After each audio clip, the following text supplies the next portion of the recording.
Today I'll be reading Chapter 7 of None But Lucifer by Horace Gold.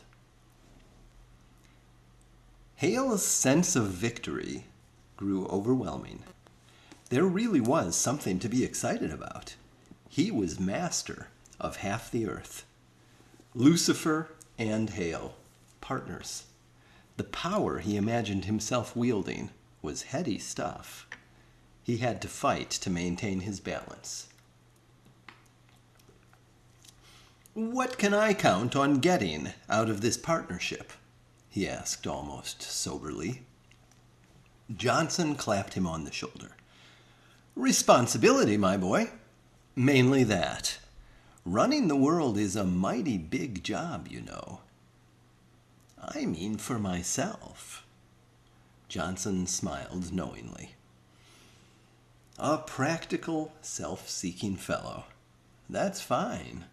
The last thing I'd want is an ascetic. What do you want? Power, fame, money, notoriety? Watch out for that, by the way. You can imagine how unpleasant it was for me during the Middle Ages." "All of them," said Hale emphatically, "and as much more as I can get my hands on. First of all, I ought to have a pretty good fortune." Johnson punched Hale's chest with a stubby forefinger. "Quite right, my boy. Before you can become valuable to me, you must get your personal problems settled. Money is a disturbing factor. You should have enough of it to let you think about other affairs." "How do I go about getting it?" "Well, that depends." Johnson cocked his head and gazed abstractedly.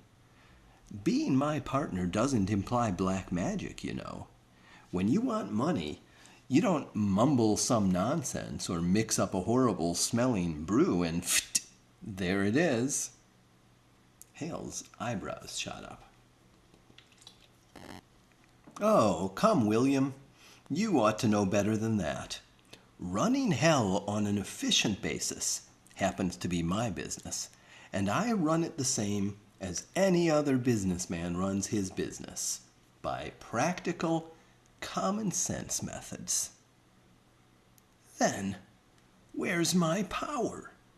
asked Hale in distress. "It's there all right, without a lot of childish magic. It's all the more subtle and effective, I might point out, because you work with common, everyday methods. I'm immortal, of course. Hence, I can control the world's money simply by investing a little and waiting for the interest charges to pile up. Outside of that, I can run the world merely by a magnificent system of obtaining information, an understanding of men's desires, and a knowledge of how to use pivot men, and of course, the ability to start and stop the flow of money. In most cases, the last can be done without a penny. I'll show you how after you give me an estimate of how much you desire." Hale thought, then said tentatively, "Let's say a few million." "Fine. That will be an excellent beginning. Follow me, and I shall demonstrate my practical methods." He strutted to the door. "I suppose black magic would be convenient at times. Unfortunately, nature gives me very little leeway in sorcery. But I've always thought it would be undignified and obvious anyhow." He marched pompously through the clattering loft to the enormous files and indicated the wall of cabinets with a proud gesture. "There is one other as comprehensive as this. That one is in Europe and is, obviously, mine." Hale looked admiringly. It was gigantic, and the thought of having to use it as efficiently as Lucifer did, frightened him.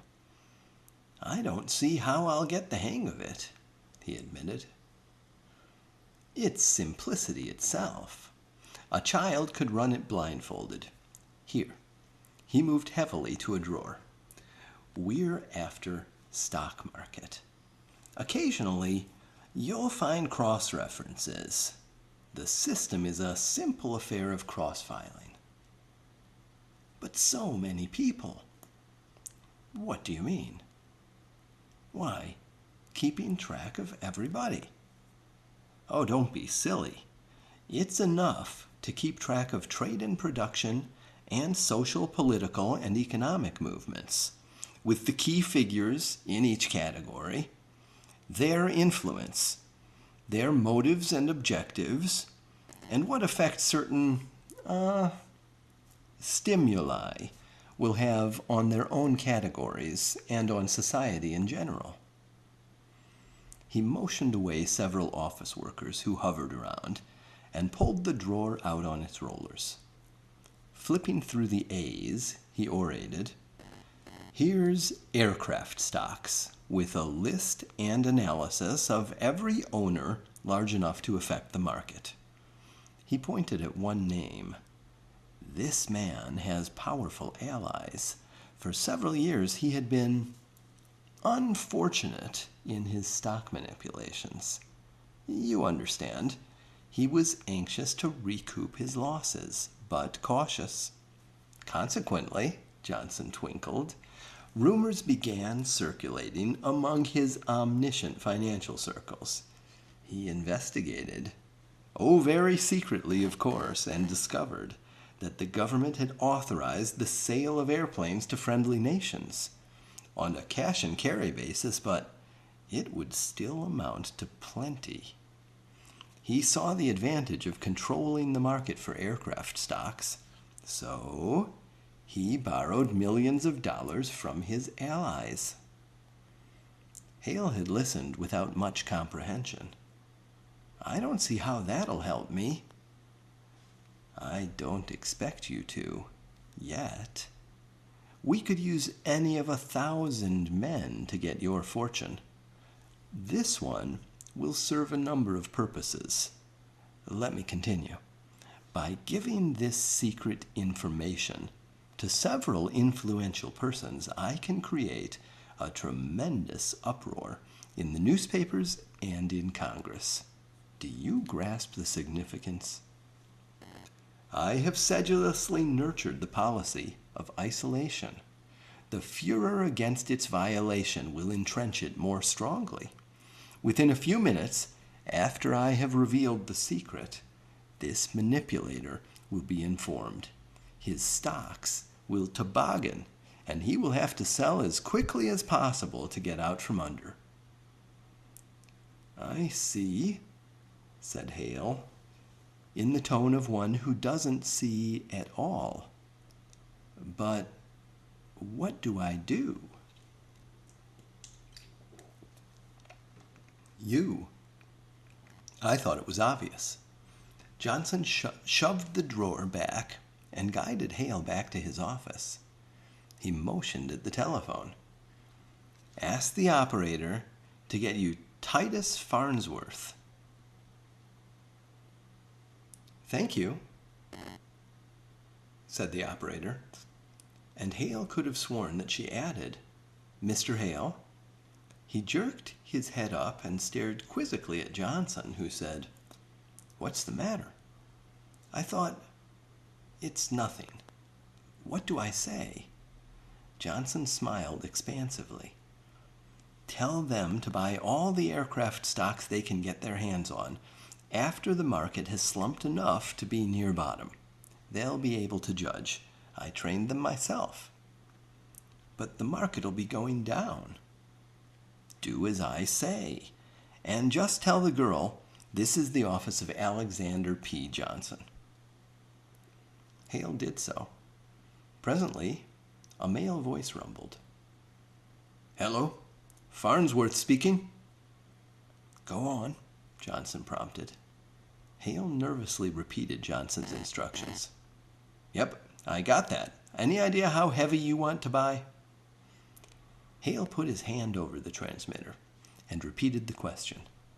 Johnson said carelessly, "Everything in sight until the price stops falling." "Everything in sight until the price stops falling," Hale repeated dutifully. "Sounds good," said Farnsworth. "I'm sure Mr. Johnson won't mind if we get in on this ourselves a little. Thanks." Hale hung up cautiously, as if he thought the telephone stand would bite him. He shook his head. "I don't know. Maybe I'm dumb." "Not at all, my boy. You simply don't have all the facts. This outcry about the violation of our isolation policy will last for several days.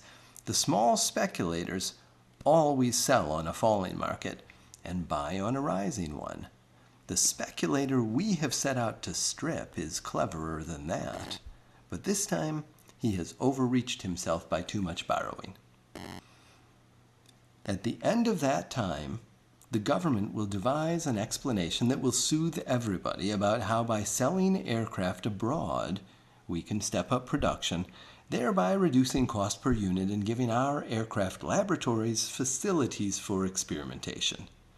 The furor will subside, and your aircraft stocks will rise even higher than they are now. Incidentally, most of the speculators, having sold short at the bottom of the market to make up their losses somewhat, can be blackmailed splendidly." "Oh," said Hale. "There's your first lesson in my methods. No black magic, just detailed information and a knowledge of human nature." Johnson got a checkbook out of a drawer. "Where do you plan living? At the Park Avenue place?" Hale drew his hand across his forehead. "I guess so. Once I get used to an apartment a mile square, it'll suit me fine, I suppose. Right now I'm rather dazed." "Well, you must accustom yourself to big business methods." Johnson wrote a check and handed it to Hale, who looked at it with a frightened expression. "I know it's only $1 million, but that should keep you going for a while. I'm transferring it from my account to yours against the sale of your stocks with the usual 6% interest for the use of my money. You oughtn't to object to that. When the price goes high enough, Titus, Farnsworth, and Quinn will unload your holdings. Those boys can unload 1 million shares on a weak market without even shaking it. Now, my advice is to get your personal problems and desires out of the way. I want you to begin here with a completely free mind." "Look here," said Hale suspiciously. "You're taking this partnership pretty damned smoothly." "Well," said Johnson with a humorous expression, "you blackmailed me into it. All I can do is accept the situation gracefully and try to make use of you. Incidentally, our prospective victim owns a very presentable yacht. If you'd like one, I know he'll be glad to sell at your price. Now, you run along home and get your personal problems settled. I'll phone you every evening. When you're free, I'll spend the evening with you and explain what I've been doing to give you the proper perspective." He held out his hand. "Goodbye, William. Remember, don't neglect anything that will make you happy." They shook hands, and Hale left the office very unsteadily. On the way out, he was surprised and pleased to see that a man was putting his name on the door in gold letters under Johnson's. In his daze, he didn't think too much about the phenomenal promptness of this bit of decoration.